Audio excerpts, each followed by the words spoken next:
All right, let's just jump right in. If you're on any kind of personal growth path, you know the feeling, the plateau, right? You're doing all the things, put in the work, but it feels like your progress is kind of flatlined. So today, we're going to talk about a really powerful way to smash through that wall, the spiritual retreat. Have you ever had that feeling, that sense of urgency, like, I need to go deeper, faster, there's no time to waste? And what's the first thing you want to do? Just do more, right? More meditation, more practice. But a lot of the time, that just leads to feeling overloaded and honestly, kind of uncomfortable. So the real question is, how do you actually speed things up without totally burning yourself out? And this is where things get a little paradoxical. Trying to brute force it at home can actually make things worse. But a structured retreat with a group, well, that's where you can make a serious leap forward. The big difference isn't just about having more time. It's the dynamic of the group itself. It creates this unique stability that's almost impossible to get on your own. So what is it about a retreat that's so powerful? It's not just about, escaping your emails for a weekend. The source material points to something it calls the magic of group practice. So let's break that down. The power of a group is this universal idea. You see it in sayings like this one. And look, this isn't about one specific religion or path, it's about a fundamental principle. When people get together with a shared intention, a shared spiritual goal, the energy in the room just multiplies, it gets amplified. This is that group magic in action. The spiritual vibe of the whole group becomes way more powerful than just adding up each person's individual efforts. And here's the crucial part. That energy isn't just bigger, it's more stable. It's that stability that lets you go so much deeper in your own practice, with way less risk of feeling imbalanced or weird, which can happen when you push too hard by yourself. So what's the goal of all this amplified, stable energy? It's to cultivate this abiding inner silence. Think of it as this deep background state of just witnessing. A quiet, blissful awareness that you work on intensively during the retreat so that it literally starts to bake itself into your nervous system. The idea is that it then sticks around long after you go back to your normal life. Okay, so the theory sounds great, but what does one of these things actually look like? The word stillness can feel a little vague. So let's pull back the curtain and walk through what a typical day actually feels like, just to make it a bit more real. Every single practice session is built on a very specific step-by-step flow. First, you start with some gentle yoga postures, or asanas, just to get the body settled and ready. From there, you move into a breathing practice called spinal breathing pranayama, which helps open up all the subtle energy pathways. And that prepares you for the main event, deep meditation, where you're really cultivating that inner silence.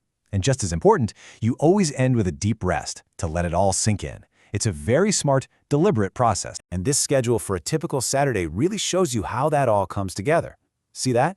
There's a clear rhythm here.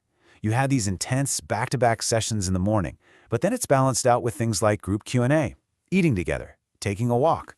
It's this structure of deep diving and then coming up for air together that lets you go so deep without getting lost. Now, you'd think with all this deep, quiet meditation, you'd be getting hit with these massive, life-changing insights all day long. And there's this great story about a guy on a retreat who felt exactly that coming on.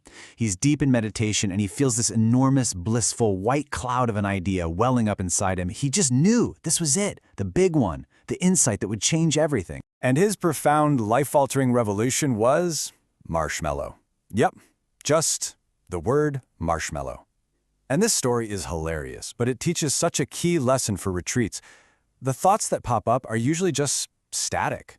They're byproducts of your nervous system cleaning house, like bubbles rising to the surface. The goal isn't to grab onto them and analyze them, but just to notice them and gently, always, come back to the practice. Okay, so if it's not about thinking your way to enlightenment, then what is happening inside you? What does it feel like?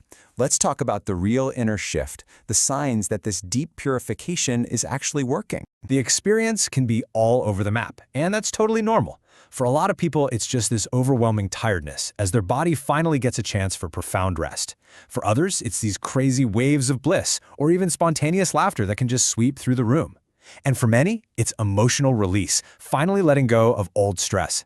The point is, there's no one right way to feel. And it doesn't stop there. You might feel this incredible, loving connection to everybody, or get these huge surges of creative ideas. You might notice your body twitching or jerking as blocked energy starts to move. All of these things, from feeling blissful to feeling a little weepy, are good signs. It just means your whole system is getting a deep inner software update. All right, Now we come to what is maybe the most important piece of the entire puzzle, because a retreat isn't just about what happens when you're there, right? The real magic, the real payoff, is how it changes your actual life when you get back home. So here's the incredible trade-off. During the retreat, yeah, the focus is on resting, unloading, and letting go. But after the retreat, all that quiet work transforms into boundless energy and way more creativity. That silence you cultivated, it doesn't just vanish. It becomes what the Source calls stillness in action, a calm, clear center that you can operate from in your everyday life. And we're not talking about some temporary spiritual buzz that wears off by Tuesday.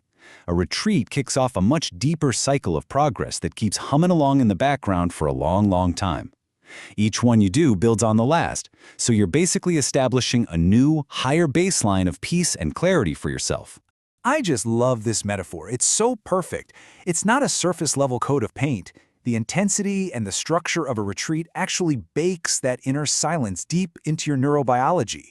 It becomes a permanent feature of your inner world, something you can tap into even when things get crazy. So that kind of leaves us with a pretty big question to chew on, doesn't it? Our world is constantly screaming at us to push harder, go faster, do more, get more, be more, externally. But what if the real fast track, the genuine path to freedom and peace, wasn't a journey out there at all, but a very systematic, very powerful journey inward?